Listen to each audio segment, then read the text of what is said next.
爸爸，其中一个影响楼价的因素是政府政策，那透过市场的供应和需求来决定这个市场的楼价，不就好了吗？那为什么政府要干预这个楼市呢？这对我们有什么影响呢？其实楼是一个非常独特的产品，它牵涉到民生。如果楼价太贵了，人家住不起房了，社会上有许多的怨气，影响社会的稳定。所以很多的政府不想楼价涨了太多。另外，楼有一个特性，就是它在涨的时候，特别多人想去买；它在跌的时候，反而大家都不敢去买。所以楼价涨的时候，它会形成一个泡沫，吸引更多的人去买，把更多的资金打到房地产里面。这个时候楼价会涨得更多，而这个时候地产的发展商也会拼命的去买地，去造楼，形成未来有更多的供应。但是这个供应呢，又需要很多年之后才能推到市场里面，所以楼市还有这个滞后的效应。之前我们也讲过，楼市有一个很大的惯性 inertia， 所以如果政府不调控的话，楼价会越涨越高，涨到了超过普罗大众能够负担的时候，这个时候社会上会有很多的怨气，很多的年轻人觉得我怎么打拼一辈子都买不了楼，他们可能会放弃躺平。而有楼的人轻轻松松又有很大的财富，这个时候社会里面的贫富悬殊也会产生很多的矛盾。而最危险的就是当这个泡沫越来越高的时候，迟早种种原因会导致这个泡沫会爆破，而爆破之后，当楼价开始跌的时候，大家又不敢去买，使到楼价继续会往下跌。而我们也知道，房地产和它的相关的产业是经济 GDP 里面最大的一个支柱。比如中国现在的房地产就占了中国经济的大约30%左右，所以当房地产不好的时候，也会影响消费者的信心，影响企业的投资，使到整个经济不好。所以在这个时候，政府就要积极的去干预。其实我们看全世界的政府都有不同的政策去干预的。我们回看一下经济学的老祖宗 Adam Smith 当时说的是市场经济学，什么都不用做，无形之手，供应和需求就能定出来这个市场的价格。但是到了上一世纪30年代的美国大萧条的时候，就是有很多的 homeowner 业主，因为楼价跌了，他们又欠了银行很多的款，导致最后很多人没办法，是通过了自寻短见去解决这个问题。所以罗斯福总统上任了之后，他采用的是凯恩斯的经济学，也就是说政府在需要的时候要出手。所以在这之后，美国有一个政策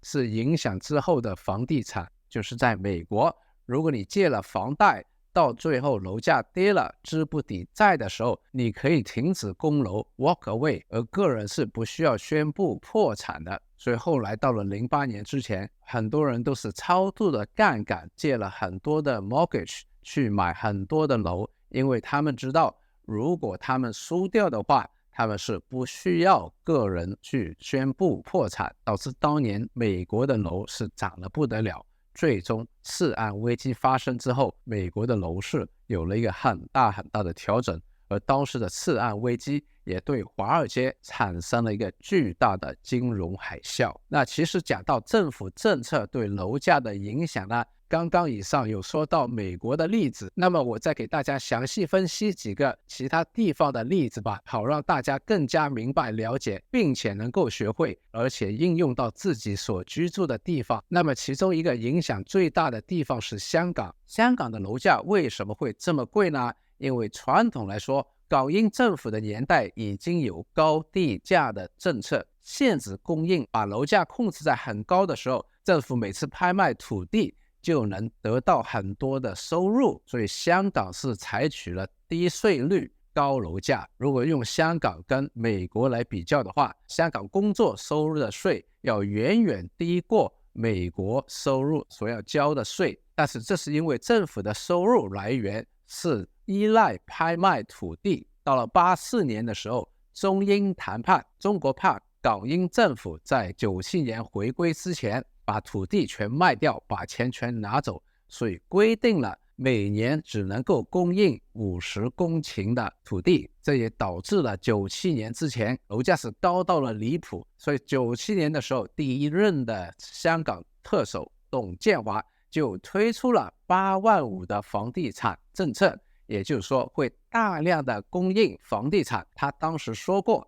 希望楼价不要涨也不要跌，平稳就好。当时我在97年听了这个政策之后，我觉得他这个政策很理想，但实际上是根本不可能的，因为当时的公楼的利息很高，接近10%，而当时的租金回报只有1% 左右，因为楼价很高。也就是说，如果楼价不涨的话，你自己拥有一个物业，相对你去租楼的话，每年会亏损10%。那大家知道香港的楼是非常非常贵的，如果每年我拥有自己的物业要亏损10%，那谁还会做业主呢？所以运用之前我们有讲过的一些框架去分析的话，我就觉得香港的楼会跌。结果真的从97年到03年，香港的楼价是整整跌了7年，跌了70%。大部分当时香港的业主都变了负资产，因为假设一个楼是1000万，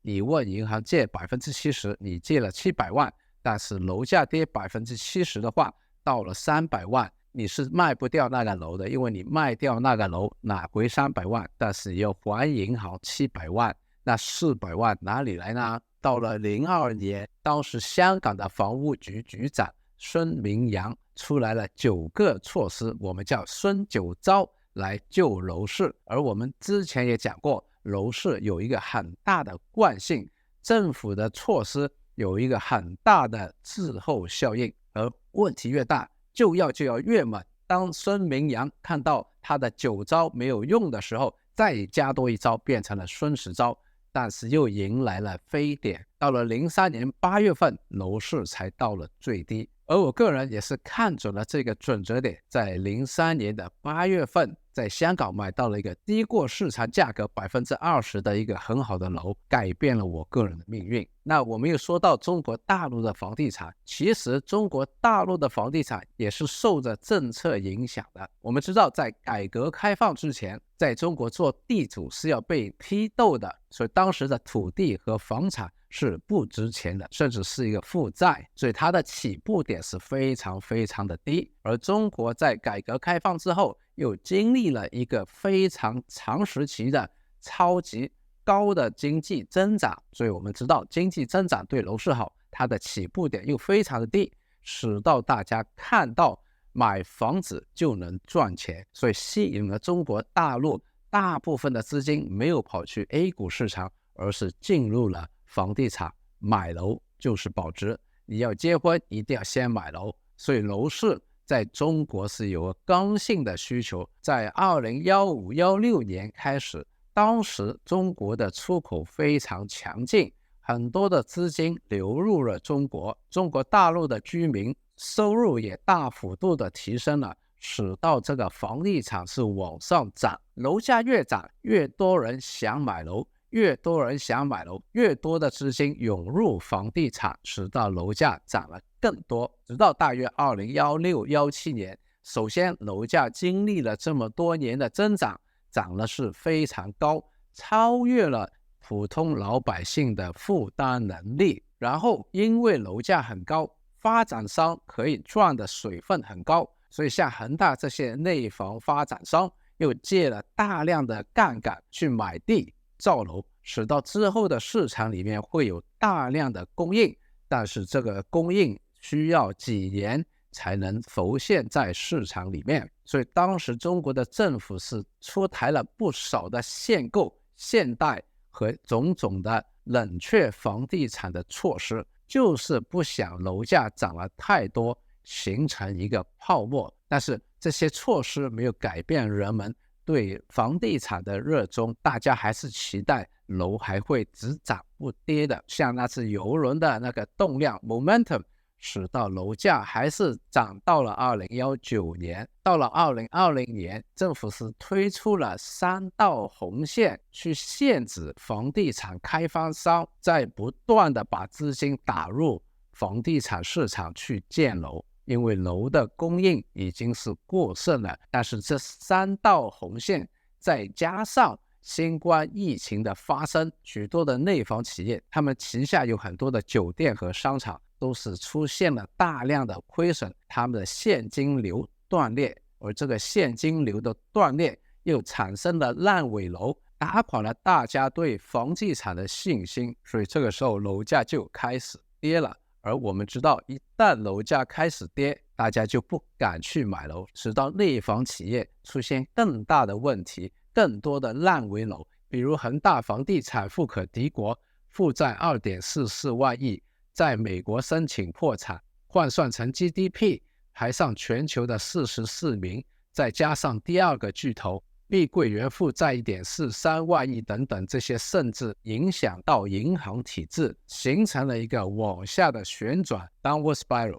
那我们也看到中国这个内房的泡沫爆破之后，已经对中国的经济产生非常负面的影响，所以中国的政府也必须要果断的出台不同的利好房地产政策。2023年今年中国的政府和央行是出了很多的利好政策，我个人觉得长远来说，政府的政策是能够刺激到楼市的需求，而且控制楼市的供应，因为土地的拍卖是掌控在政府的手里面，同时楼市又是经济的最大的支柱，对各行各业，包括地方政府的财政和银行业、保险业都有深厚的影响。而中国政府是有很多的方法和手段可以去拖住这个楼市的，所以大家不要太悲观，情况越差，解药越猛，以后反弹也会越强烈。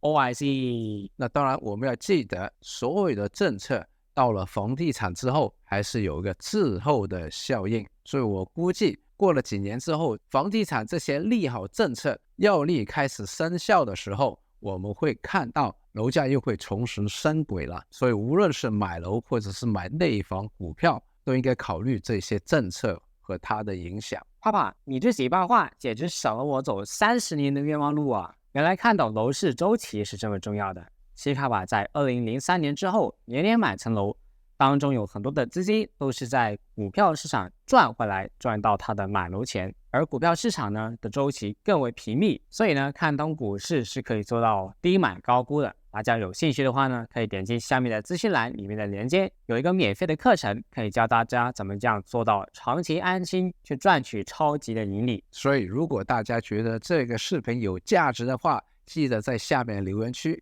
写一个好，给我一点鼓励，也把今天的视频分享出去。如果你想听到我一个大胆的预测，楼市什么时候见底，什么时候会反弹，那大家记得点赞。如果点赞数目超过5000个，那我就会拍摄下一个干货满满的楼市预测的视频。